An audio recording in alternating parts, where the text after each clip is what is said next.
Chapter 1. Mowgli's Brothers.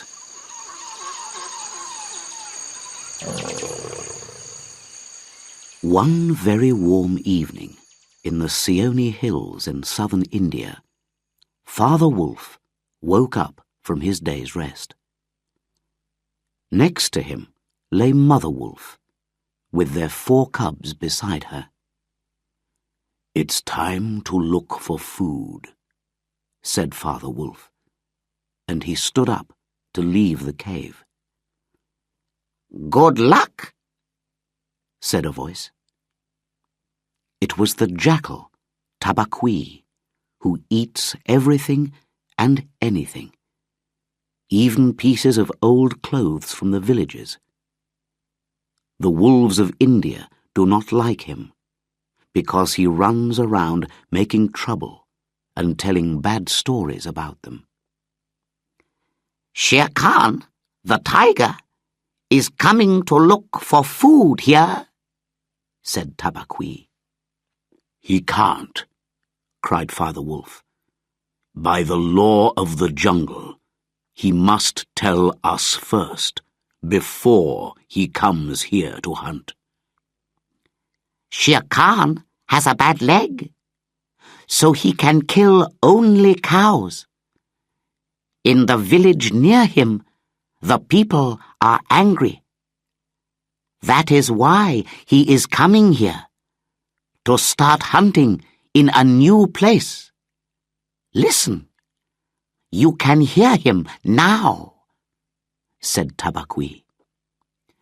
"He is a stupid animal," said Father Wolf, and he listened to the angry noise of a tiger who has not eaten. "No one will find anything to eat in the jungle now." "But Shere Khan is hunting man, not animal, tonight," said Tabaqui. "The law of the jungle says that animals must not hunt man, because man-killing brings men with guns. Then everybody in the jungle is in danger." Father and Mother Wolf listened to Shere Khan in the jungle not far away. Then, suddenly, they heard a noise much nearer to them. "It's a man, a man's cub. Look," said Father Wolf. And there, in front of them, stood a baby who could just walk. He looked up at Father Wolf and laughed. "Is that a man's cub?" asked Mother Wolf. "I have never seen one. Bring it here." The baby, small and with no clothes, pushed its way between the cubs to get near to Mother Wolf. "Look," she said, "he is taking his meal with the others." "I have heard that this has happened before," said Father Wolf, "but I have never seen it until now. Look at him. He is not afraid." Suddenly, it was dark, and Shere Khan was pushing his great head in through the mouth of the cave.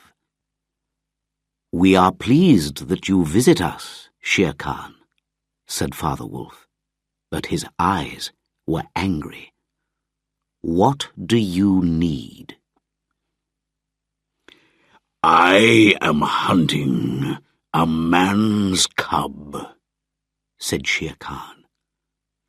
"Its father and mother have run away.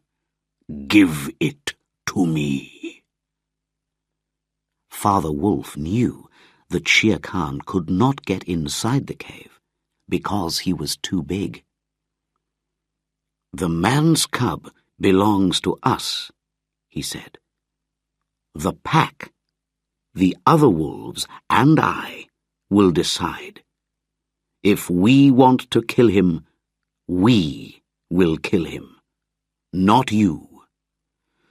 The man's cub belongs to me. It is I, Shere Khan, who speaks. And Shere Khan's roar filled the cave with noise. No, came the angry voice of Mother Wolf. The man's cub belongs to me. We will not kill him. He will live, to run with the other wolves, to be my son. Now go away, fish killer, eater of cubs, go. Shere Khan went. He knew that he could not fight Mother Wolf in the cave. But I will have this man-cub one day, you thieves, he shouted from the jungle. Do you really want to keep him, Mother? Said Father Wolf. Keep him? Said Mother Wolf. Yes. He came here by night, alone and hungry, but he was not afraid. Yes, I will keep him, and I will call him Mowgli, the frog. But what will the other wolves of the pack say? By the law of the jungle, all wolf cubs must come to the pack when they can walk.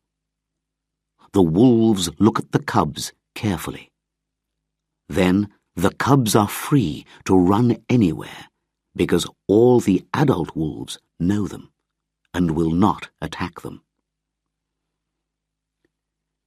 When the 4 wolf cubs could run a little, Father Wolf took them and Mowgli and Mother Wolf to the meeting rock. Here, the 100 wolves of the wolf pack met every month when the moon was full. The leader of the pack was Arkela, a great grey wolf. Each new wolf cub came to stand in front of him, and Arkela said, "Look well, O wolves, look well." At the end, Father Wolf pushed Mowgli into the circle of wolves. Then, from the trees outside the circle, they heard the voice of Shere Khan. "The man-cub belongs to me. Give him to me." Arkela did not move, but said only, "Look well. Who speaks for this man-cub? 2 voices, who are not his father and mother, must speak for him." There is only one other animal who can come to these wolf meetings, Baloo, the sleepy brown bear. His job is to teach the law of the jungle to the wolf cubs. "I speak for the man-cub," came Baloo's deep voice. "Let him run with the pack. I myself will teach him." "We need another voice to speak for him," said Arkela. Silently, another animal jumped down into the circle. It was Bagheera, the panther, black as the night, clever, strong, and dangerous. "Oh, Arkela, will you let me speak?" said Bagheera softly. "The law of the jungle says it is possible to buy the life of a cub. It is bad to kill a man-cub. He cannot hurt you. Let him live with you, and I will give you a fat cow, newly killed, which lies in the jungle, not far away." the voices of the wolves replied, "Let him live!"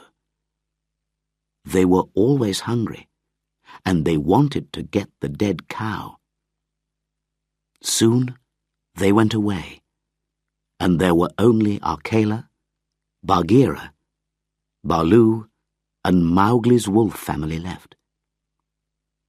They could hear the angry roars of Shere Khan in the night. "It is good," said Arkela. "Men are clever. Perhaps this man-cub will help us when he is older. Take him away," he said to Father Wolf, "and teach him well." And so, because of Baloo's good word and the present of a cow, Mowgli now belonged to the Seoni wolf pack. The story of Mowgli's life among the wolves fills many books, but we must jump 10 or 11 years now. Father Wolf, Baloo, and Bagheera taught Mowgli well, and he learnt everything about the jungle.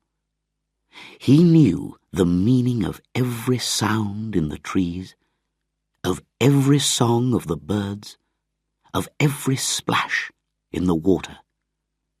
He learnt to climb trees like a monkey, to swim in the rivers like a fish, and to hunt for his food as cleverly as any animal in the jungle.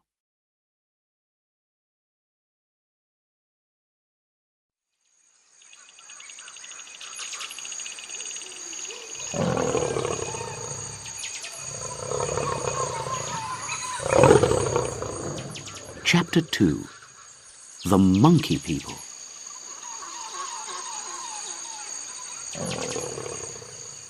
Baloo, the old brown bear, loved teaching Mowgli.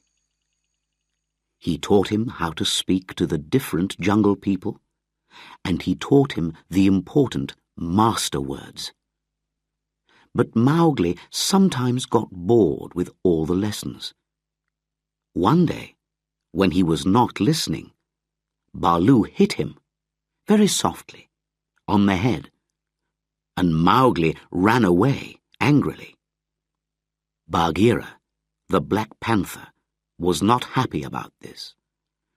"Remember how small he is," he said to Baloo. "How can his little head hold all your long words?"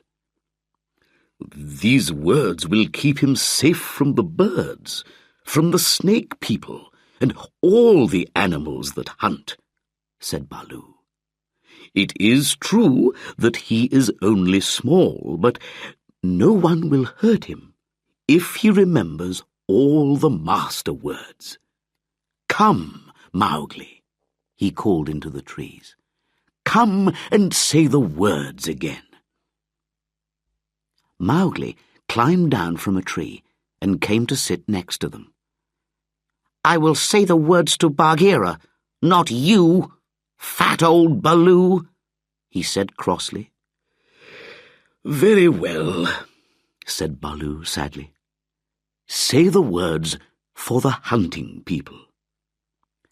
"We are of one blood, you and I," said Mowgli. "Good. Now for the birds." Mowgli said the same words, but with the sound of a bird. "Now for the snake people," said Baloo. Mowgli then made the long s sound, which was like no other noise, only the noise of a snake. "Good," said Baloo gently. "One day you will thank me for my lessons. Now you will be safe in the jungle, because no snake, no bird, no animal will hurt you. You do not need to be afraid of anyone." "And I shall have my people and go with them high up in the trees," shouted Mowgli. "What did you say, Mowgli?" asked Baloo, surprised. "Have you been with the Bandar log, the monkey people?" Mowgli could hear that Baloo was angry, and he saw too that Bagheera's green eyes were cold and hard. "When Baloo hurt my head," said Mowgli, "I went away, and the grey monkeys came down from the trees and talked to me. They were kind to me and gave me nice things to eat. Then they took me up into the trees. They said that I was their brother, and they wanted me to be their leader one day. Why have you never told me about the monkey people? Bad old Baloo. They play all day and don't do lessons, and I will play with them again." "Listen, man-cub," said Baloo angrily. "I have taught you the law for all the jungle people, but not for the monkey people.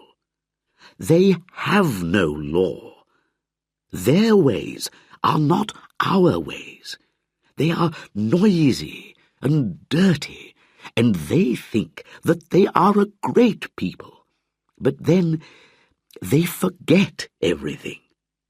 The rest of the jungle people do not talk to them or even think about them. Remember what I tell you." Mowgli listened and was sorry. But all this time the Bandar log were above them in the trees, listening and watching. They followed Mowgli and his friends through the jungle until it was time for the midday rest. Mowgli lay between his friends and went to sleep, saying, "I will never talk to or play with the monkey people again." When he woke up, he was high in a tree, and there were hands holding his legs and arms, hard, strong little hands. Down below, Baloo was shouting angrily, and Bagheera was trying to climb up the tree, but he was too heavy for the thin branches. The monkeys, shouting and laughing, carried Mowgli between them and began their journey along the monkey roads, which are high in the trees. It was a wild, exciting journey. The monkeys jumped from treetop to treetop, crashing through the leaves and branches. At first, Mowgli was afraid of falling, but then he began to think. He must tell Baloo and Bagheera where he was. High up in the blue sky, he saw Chil, the kite. The big bird saw that the monkeys were carrying a man-cub. He flew down to look, and was surprised to hear the bird call of the kites. "We are of one blood, you and I." "Who are you?" called Chil. "Mowgli, the man-cub," came the reply. "Watch where they take me, and tell Baloo and Bagheera."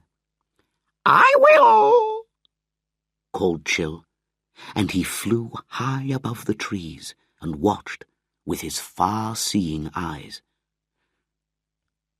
Monkeys can travel fast when they want to, and by now Baloo and Bagheera were a long way behind.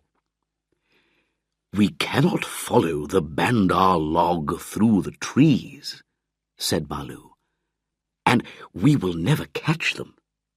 But they are afraid of Kaa, the big python. He can climb as easily as the monkeys, and he eats them. Perhaps he will help us." And so Baloo and Bagheera went to look for Kaa, the python. They found him, lying in the sun, 10 meters of brown and yellow snake, beautiful and dangerous. "What news?" called Kaa when he saw them. "We are looking for food," said Baloo. He knew that you must not hurry, Kaa. He is too big. "Let me come with you," said Kaa hungrily. "I have not eaten for days." "We are following the Bandar log," said Baloo. "Those noisy, dirty thieves have stolen our man-cub. And we love our man-cub very much, Kaa." "The Bandar log," said Bagheera cleverly, "are very much afraid of you, Kaa. But they say bad things about you, and call you Old Yellow Fish, I hear." "Tss, tss," said Kaa. "I will teach them not to call me bad names. Where did they take your man-cub? They will be tired of him quickly, and that is bad for him." "Up! Up! Look up, Baloo!" Baloo looked up and saw Chill the kite, high in the sky. "What is it?" called Baloo. I have seen Mowgli the man-cub with the Bandar log. He knew the master word. They have taken him to the Monkey City, the lost city. Baloo and Bagheera knew of the Monkey City. Men lived there once, but they left hundreds of years ago. Nobody went there now, only the Bandar log. "We must leave at once," said Bagheera. "It is a long way." "I will come as fast as I can," said Baloo. "But you and Kaa can go faster. I will follow you." The lost city was very old. There were many beautiful buildings, but the walls were broken and full of holes, and there were tall trees in houses that were now open to the sky. The monkey people called the place their city and ran around everywhere, in and out of the empty houses, up and down the fruit trees in the old gardens. Now Mowgli was in their city, and the monkey people were very pleased with themselves. This boy can help us, they said. He can teach us how to make things, because men are clever with their hands. But monkeys make many plans, and always forget them 5 minutes later. When Mowgli arrived in the city, he was tired and hungry. "Bring me food," he said, and 20 or 30 monkeys ran to bring him fruit. But they started fighting and forgot to take any fruit back to Mowgli. Mowgli knew that he was in a bad place. Baloo was right, he thought. The Bandar log have no law, and their ways are not our ways. I must try to get away. Baloo will surely be angry with me, but that is better than life with the Bandar log. But when Mowgli went to the walls of the city, the monkeys pulled him back. You are very happy here, with us. We are great. We are wonderful. We all say so, and so it is true," they shouted. "Don't they ever sleep?" thought Mowgli. He looked up at the sky. "There's a cloud coming over the moon. Perhaps I can run away when it's dark. But I am tired."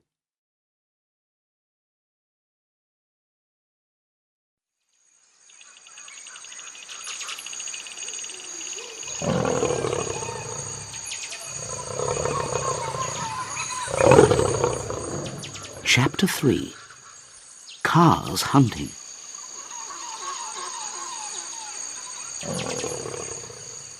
Bagheera and Kaa were also watching that cloud.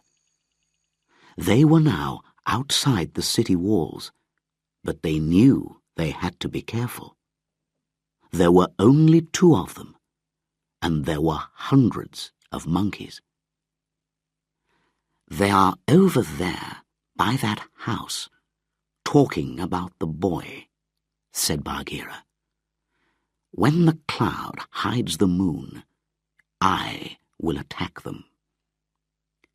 "I will go to the higher ground at the west wall," Kaa said, "and come down the hill very fast. Good hunting." The Black Panther ran quickly to the crowds of monkeys and started hitting right and left as hard as he could. The monkeys screamed angrily, but then one of them shouted, "There is only one here. Kill him! Kill!" And a crowd of monkeys jumped on Bagheera, biting and pulling. Another group pulled Mowgli up a wall and pushed him over. He fell down into a dark room which had no doors or windows, and he could not get out. "Stay there," shouted the monkeys, "until we have killed your friend, and then we will play with you, if the snakes leave you alive." Mowgli heard hissing sounds in the darkness around him. "We are of one blood, you and I," he said, quickly giving the snake's call. "Sssss," the snakes replied. "We will not bite you, but stand still, little brother, because your feet can hurt us." Mowgli stood very still and listened to the fight around Bagheera. For the first time ever, the big panther was fighting for his life. Then Mowgli remembered something. There was a big tank of water near one of the buildings. "Go to the tank, Bagheera! Get to the water!" Bagheera heard, and he knew that Mowgli was safe. Suddenly he felt stronger, and he pulled himself slowly to the tank, fighting against the crowds of monkeys. Then Baloo came running in from the jungle, shouting, "Bagheera, I am here!" At once the monkeys jumped on him, and the bear started to hit them with his great strong arms. Mowgli heard a splash when Bagheera jumped into the tank. The monkeys were afraid of water and could not follow him there, but they stood all round the sides, ready to jump on him if he tried to get out and help Baloo. And where was Kaa all this time? It was a hard climb up to the west wall, and Kaa moved carefully over the stones. Now he came down the hill very quickly, hungry and wanting to kill. Kaa was 10 meters long, heavy and strong. He went silently into the crowd of monkeys around Baloo, and he did not need to hit twice. When they are very young, monkeys are told about Kaa, the silent thief who can kill the strongest monkey. All monkeys are afraid of Kaa. Now they ran, with shouts of, "It's Kaa! Run! Run!"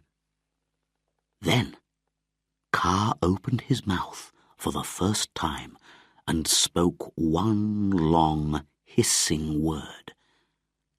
The monkeys were suddenly silent and still, and nothing moved in the city. Bagheera pulled himself out of the tank.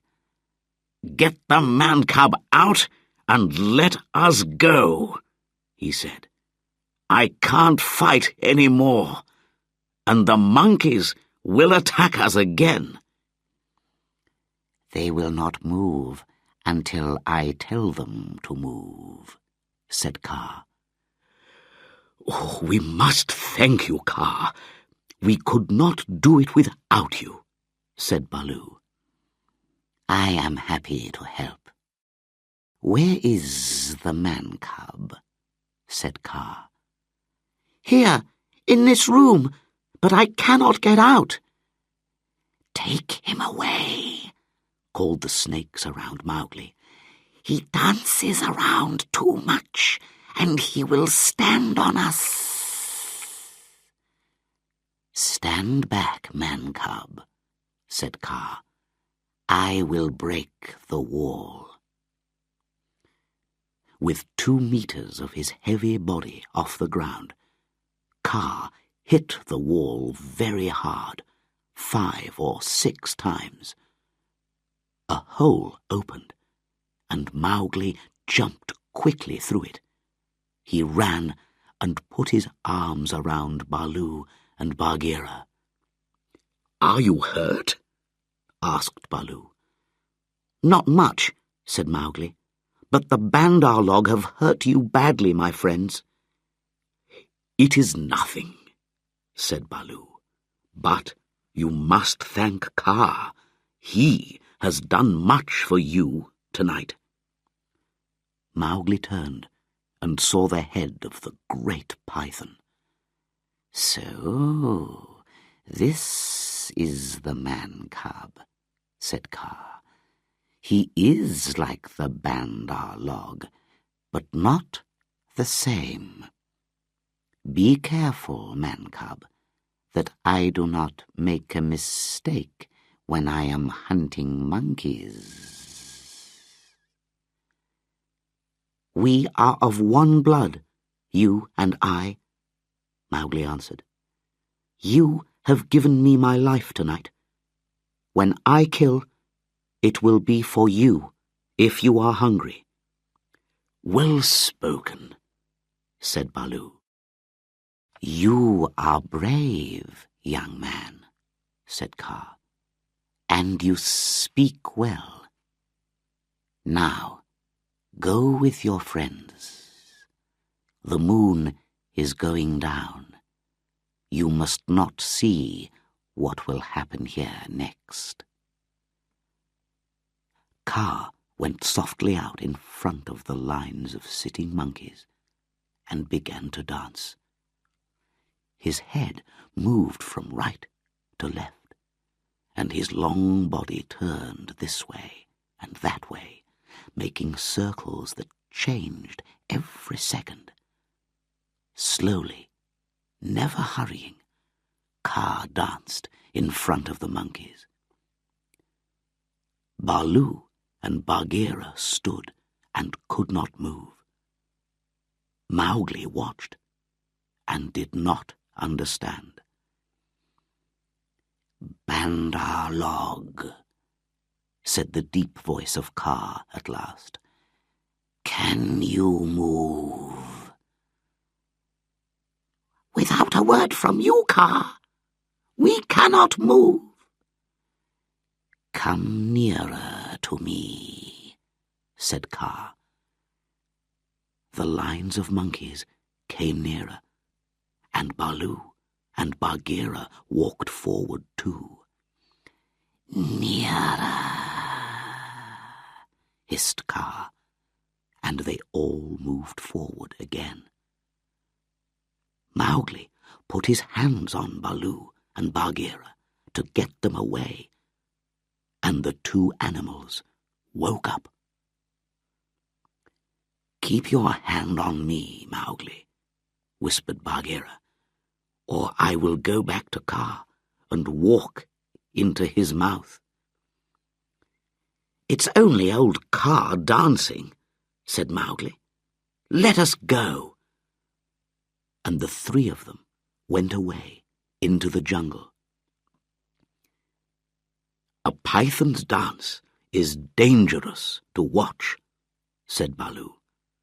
"Even for us. Kaa will have good hunting tonight." "And now, Mowgli," said Bagheera angrily, "Baloo and I have fought hard for you.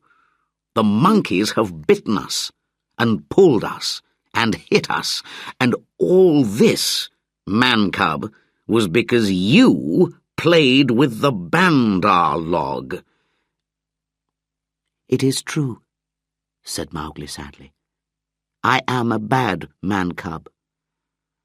"The law of the jungle says we must punish you," said Bagheera. Baloo was happy that Mowgli was safe and with them again, but he could not speak against the law. "It is right to punish me," said Mowgli. "I did wrong." Bagheera hit him. Very softly for a panther, but very heavily for a little boy. Mowgli did not cry. "Now," said Bagheera, "jump on my back, little brother, and we will go home." One of the good things about jungle law is that after you are punished, the matter is finished.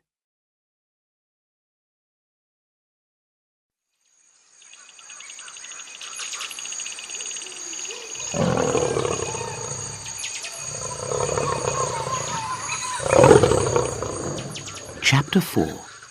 The Fight at the Rock.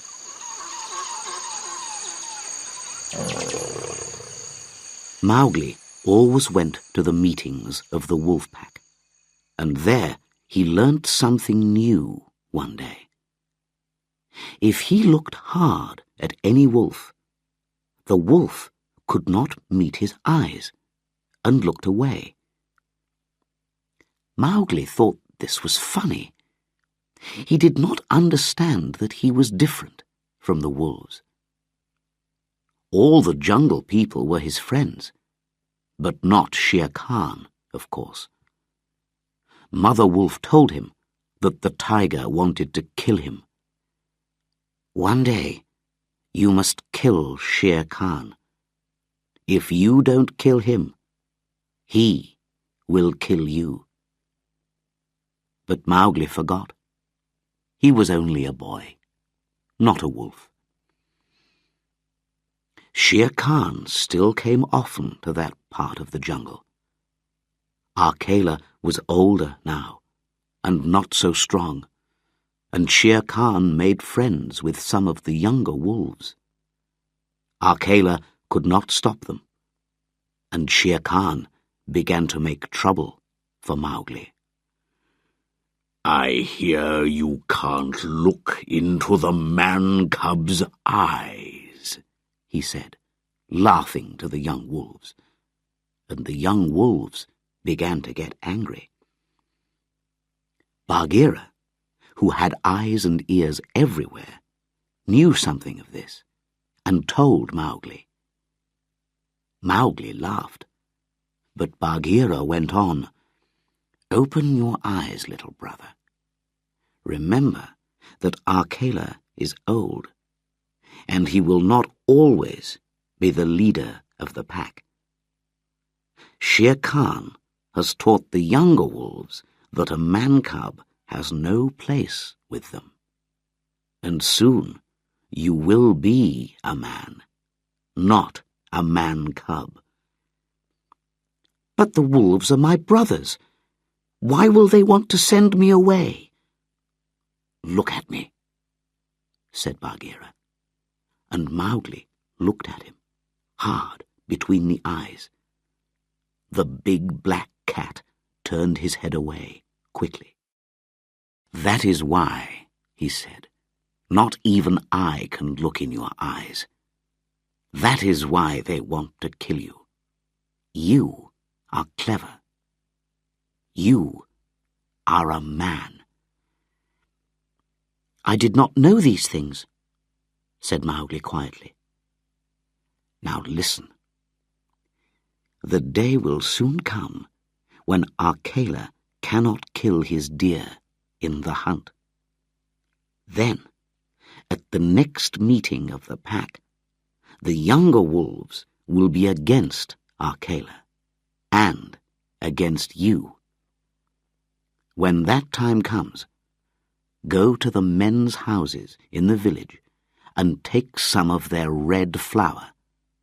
That will be a stronger friend to you than I or Baloo.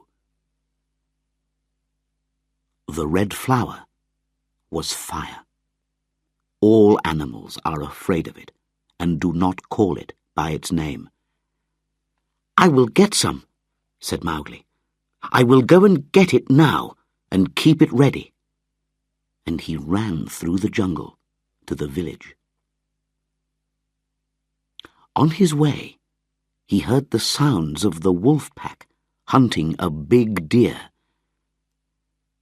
Show us that you are strong, Akela, came the voices of the young wolves. Kill it! Mowgli stopped and listened, and he could hear that Akela did not kill the deer. So, the time has come already, he thought, and hurried to the village. He watched and waited, and soon he saw a child who was carrying a fire pot. Mowgli jumped up, took the pot from him, and quickly ran away, back to the jungle.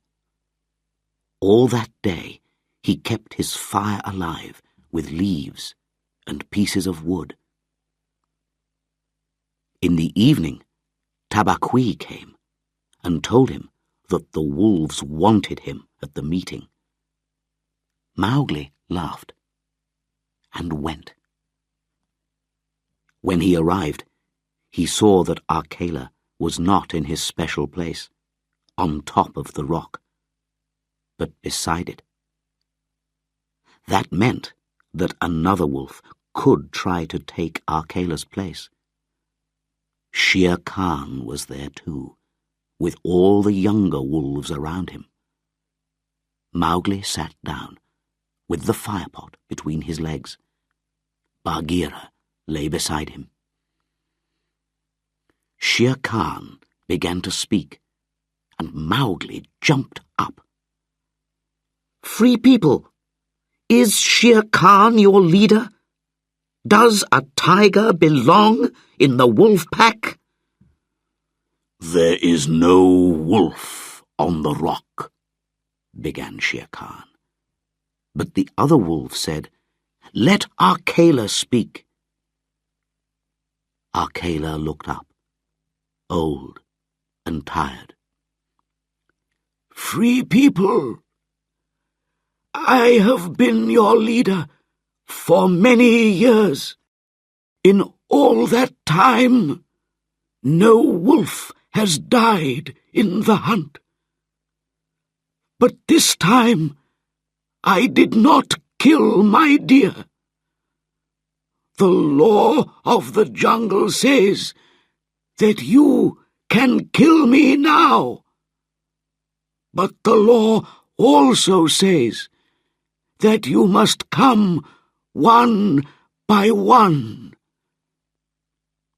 No one spoke. Arkela was old, but nobody wanted to fight Arkela alone. Then Shere Khan spoke. "Bah! This old wolf is not important. He will die soon. It is the man-cub who has lived too long. Give him to me." "A man! A man!" cried most of the younger wolves angrily. "A man does not belong in the wolf pack." "Mowgli is our brother," said Arkela. "He has eaten our food. He has slept with us. He has done nothing wrong. Let him go to his own place." "He is a man," cried Shere Khan and most of the wolves. Mowgli stood up, the fire pot in his hands. He was very angry and very sad. "You have said many times that I am a man.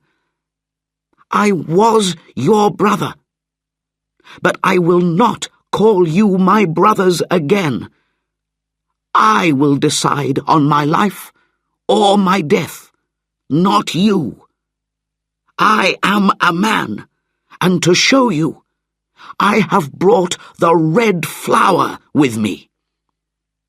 He dropped the firepot on the ground, and some of the fire fell out. The wolves were very afraid and moved back.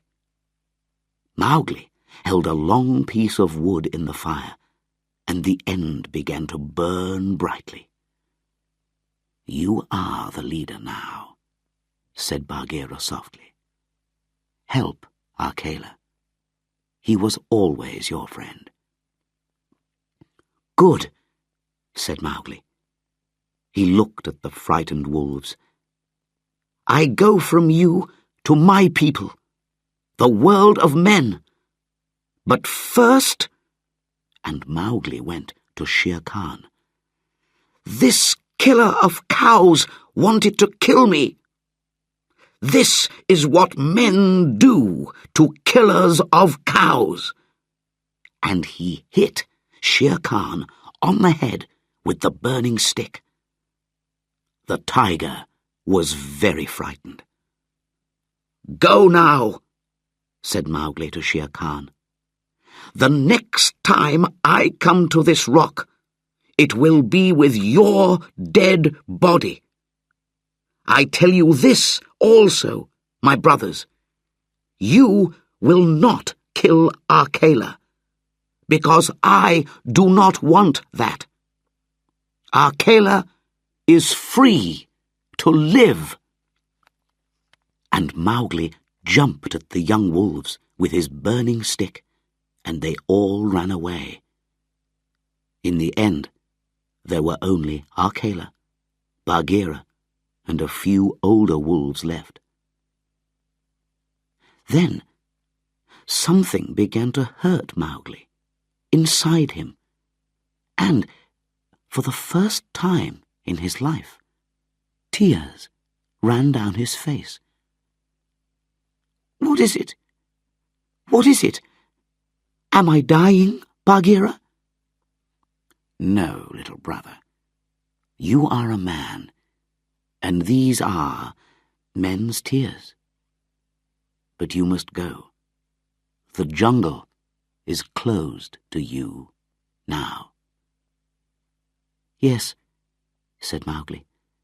"I will go to men, but first I must say goodbye to my mother." And he went to the cave and cried on Mother Wolf's coat. "You will not forget me," Mowgli said to his wolf family. "Never," said his wolf brothers.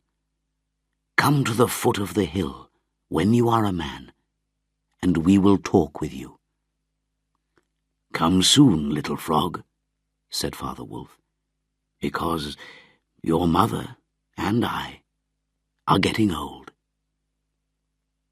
"I will surely come," said Mowgli, "and I will bring the coat of Shere Khan and put it on the meeting rock." And in the morning, Mowgli went down the hill, alone, to meet those strange things that are called men.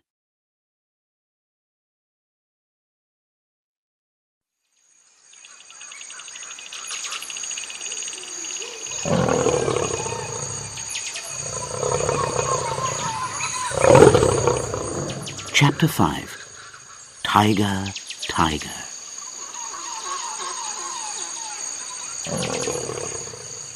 Mowgli knew that he had enemies now, and he went far away. He ran until he came to a village in a place with many rocks and narrow valleys. Everywhere, Mowgli could see cows and buffaloes. Some little boys were looking after the cows, but when they saw Mowgli, they shouted and ran away. Mowgli walked on until he came to the village. He sat down by the gate. When a man came out of the village, Mowgli opened his mouth to show that he wanted food. The man ran back into the village and came back with 100 other people. They all looked at Mowgli and saw the bite marks on his arms and legs. "Look," said a man. "Those are the bite marks of wolves. He is a wolf child who has run away from the jungle." "He is a good-looking boy," said one of the women. "Messua, he looks like your little boy that was taken by the tiger." "Let me look," said Messua. "Yes, he is thin, but he looks like my son." "Take him to your house, Messua," the villagers said. "The jungle took your boy, and the jungle has given you this one back." The woman called Messua took Mowgli to her house and gave him milk and bread. This was Mowgli's first time in a house, and he did not like it. It felt like a prison. "But I am a man now," he thought, "and I must do what men do. I must also learn to speak like men." He knew all the many languages of the jungle, and so it was easy for him to learn the sounds of men. That first evening, he learnt many words from Messua. But that night, he did not want to sleep inside the house. So he climbed out of the window and went to sleep in a field near the village. Before he went to sleep, a soft, grey nose touched his face. It was Grey Brother, the eldest of Mother Wolf's cubs. "Wake, little brother," he said. "I bring news. Shere Khan has gone away. You burned his coat with the red flower, but he says that when he comes back, he will kill you." "I remember also what I said about Shere Khan," said Mowgli. "But it is good to have news. Will you always bring me news, Grey Brother?" "Yes, little brother. But you will not forget that you are a wolf? You will not forget us when you are with men?" "Never," replied Mowgli. "I will always remember that I love you all." For 3 months, Mowgli learned how to be like a man. He had to wear clothes, learn how to use money, and how to work in the fields. In the evenings, he sat with the villagers under a great tree, while the men told stories about the jungle and the animals. Once, when Buldeo, the village hunter, told a story about a tiger, Mowgli had to hide his face because he was laughing. At the end, he said, "Buldeo's stories are stupid. He knows nothing about the jungle." The villagers did not like this, and after that, they sent Mowgli out every day with the other boys to look after the herds of cows and buffaloes while they ate. Mowgli enjoyed this work, and usually went on alone with a big group of cows and buffaloes. One day, he saw Grey Brother under a tree near the jungle. "Shere Khan has come back, but he is hiding for a while. Then he is coming to kill you," said Grey Brother. "Very good," said Mowgli. "Tell me when he comes. Meet me at the river by the big dak tree with golden flowers. I will watch for you there every day." Day after day, Mowgli went out with the herds, but there was nobody at the dak tree. Then, at last, the day came when Grey Brother was waiting for him. "Shere Khan has waited for a month, and is hoping that you have now forgotten about him," said the wolf. "He's going to wait for you at the village gate this evening. But now he is hiding in the big dry ravine of the Waingunga. I met Tabaqui this morning." Here, Grey Brother showed his teeth a little. "And before I broke his back, he told me all about Shere Khan's plan." "Has Shere Khan eaten today, or does he hunt empty?" The answer was life or death for Mowgli. "He killed and ate this morning, and he has drunk too." "How stupid he is," said Mowgli. "Does he think that I shall wait until he has slept?" He stood and thought for a while. "The ravine of Waingunga. I can take the buffaloes round to the top end and chase Shere Khan down the ravine. After a meal, he cannot fight or climb easily. But I need a big group of cows at the bottom end of the ravine to stop him escaping. Then we will catch him between the buffaloes and the cows. Can you help me, Grey Brother?" "Not I alone," said Grey Brother, "but I have someone who will help me." And the big grey head of Akela came out from the trees. "Akela, Akela," said Mowgli, "I knew you would not forget me." The two wolves ran here and there among the herd, and soon the cows and buffaloes were in two groups. Already they were getting excited and dangerous. The other herd boys, who were watching a long way away, ran back to the village with the news. "Keep the cows together, Grey Brother," called Mowgli. "Drive them into the bottom end of the ravine and keep them there until we come down. Akela, you and I will take the buffaloes round to the top." They drove the buffaloes round in a big circle uphill. It took a long time because they did not want Shere Khan to hear them. At last, Mowgli was ready. He stopped and shouted down the ravine, "Shere Khan, it is I, Mowgli. It is time for our meeting." Mowgli rode on the back of Rama, the biggest of the buffaloes, and Arkela chased the herd from behind. The buffaloes began to run down the ravine, faster and faster, and the ground shook under their heavy feet. Shere Khan heard the noise and woke up.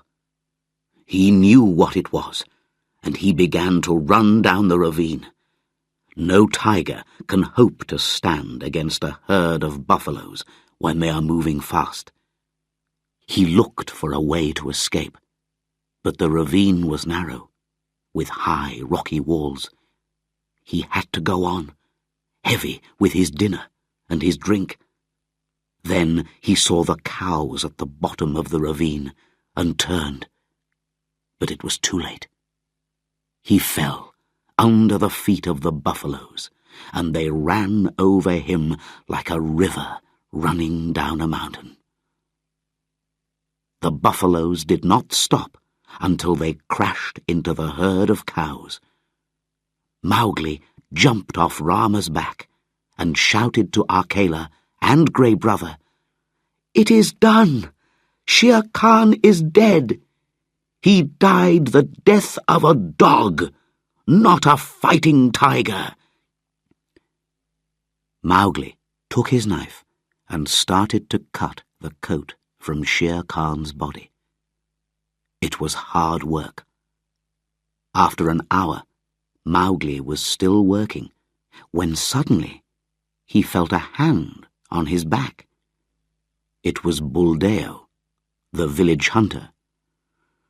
"Go and look after your buffaloes," he cried angrily.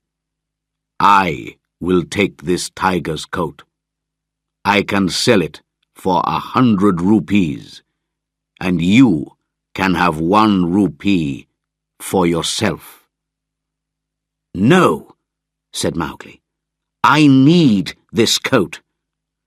"Listen, boy," shouted Buldeo.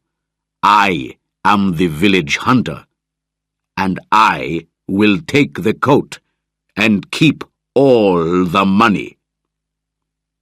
Then Mowgli spoke to Arkela in the wolf language, and suddenly Buldeo was lying on his back, on the ground, with a big grey wolf standing over him.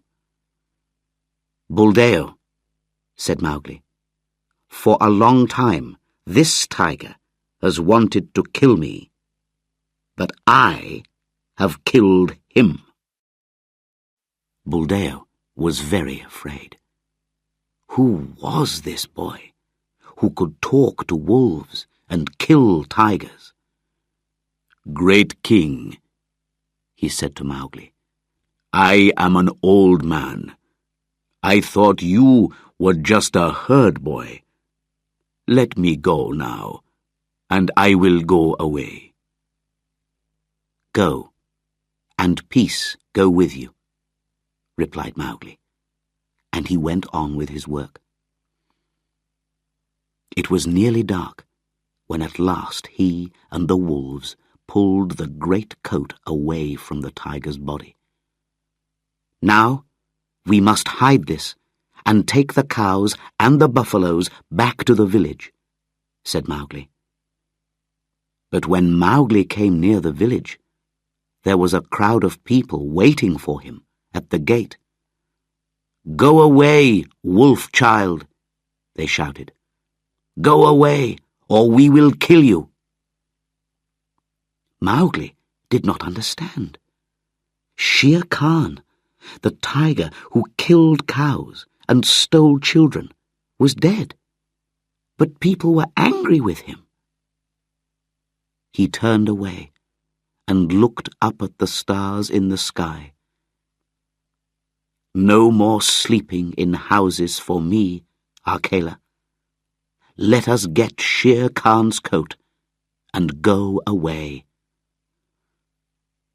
The moon climbed high in the sky, and the frightened villagers watched while Mowgli began to run across the fields with the 2 grey wolves running at his side. The moon was going down when Mowgli and the 2 wolves came to Mother Wolf's cave. "The men do not want me, Mother," called Mowgli. "I have come home, and I have brought the coat of Shere Khan." Mother Wolf came out of the cave, very happy to see Mowgli again, and to know that Shere Khan was dead. From the jungle came the deep voice of Bagheera. "Little brother, we are pleased to see you." Then Mowgli took the coat of Shere Khan and put it on the great rock at the wolves' meeting place. Akela lay on it and called, "Look well, O wolves!" And the wolf pack came and looked and saw that Shere Khan was dead. "Now," said Mowgli, "I do not belong to the wolf pack or to the man pack. I will hunt alone in the jungle. And we will hunt with you," said Grey Brother, and the rest of Mother Wolf's cubs. And Mowgli went away into the jungle and lived and hunted with his brothers, the wolves.